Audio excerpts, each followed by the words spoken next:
ബീഹാറിൽ രണ്ടാം ഘട്ട വോട്ടെടുപ്പ് നടക്കുന്ന മണ്ഡലങ്ങളിൽ നാമനിർദ്ദേശ പത്രിക സമർപ്പിക്കാനുള്ള സമയപരിധി അവസാനിച്ചു. ആദ്യഘട്ട വോട്ടെടുപ്പ് നടക്കുന്ന 121 മണ്ഡലങ്ങളിലും പത്രിക പിൻവലിക്കാനുള്ള അവസാന തീയതി ഇന്നായിരുന്നു. RJD പുറത്തുവിട്ട ഇന്നത്തെ പട്ടികയിൽ 4 മണ്ഡലങ്ങളിൽ കോൺഗ്രസിനെതിരെ സ്ഥാനാർത്ഥികളെ നിശ്ചയിച്ചിട്ടുണ്ട്. 24-ാം തീയതി പ്രധാനമന്ത്രി നരേന്ദ്രമോദി പ്രചാരണ റാലിക്കായി ബീഹാറിലെത്തും. ജിഷ്ണു കൃഷ്ണൻ ചേരുകയാണ് വിശദാംശങ്ങൾ നൽകാനായി. ജിഷ്ണു, ഇന്ത്യ സഖ്യം പേരിന് മാത്രമായി ഒരു സഖ്യം അങ്ങനെ വിലയിരുത്തേണ്ടി വരുമോ ഈ നിമിഷം?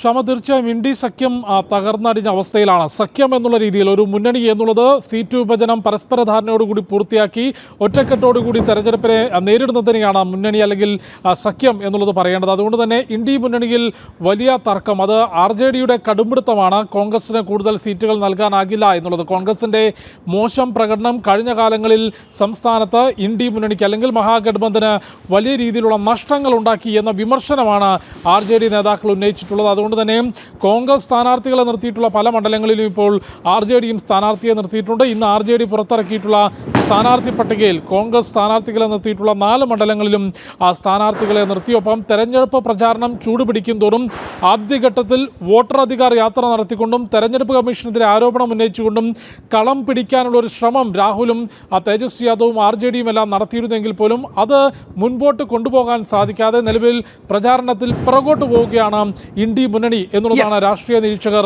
വിലയിരുത്തുന്നത്. നിലവിൽ 243 മണ്ഡലങ്ങളിലെയും തെരഞ്ഞെടുപ്പ് ചിത്രം വ്യക്തമാവുകയാണ്. മുഴുവൻ മണ്ഡലങ്ങളിലും നോമിനേഷൻ കൊടുത്തു കഴിഞ്ഞു. ആദ്യഘട്ടം വോട്ടെടുപ്പ് നടക്കുന്ന പട്ന ഉൾപ്പെടെ 121 മണ്ഡലങ്ങളിൽ നാമനിർദ്ദേശ പത്രിക പിൻവലിക്കാനുള്ള അവസാന തീയതി ഇന്നായിരുന്നു. ആ മണ്ഡലങ്ങളിലെല്ലാം കൃത്യമായൊരു ചിത്രത്തിലേക്ക് എത്തുന്നു. ഇനി പ്രചാരണം കൊഴുക്കും. പ്രധാനമന്ത്രി നരേന്ദ്രമോദി 24-ന് ബീഹാറിലെത്തുന്നുണ്ട്. കൂടാതെ 1-2 തീയതികളിലും അദ്ദേഹത്തിന് തെരഞ്ഞെടുപ്പ് റാലികളുണ്ട്. ബീഹാറിൽ 12 റാലികളാണ് പ്രധാനമന്ത്രിക്ക് നിശ്ചയിച്ചിട്ടുള്ളത്.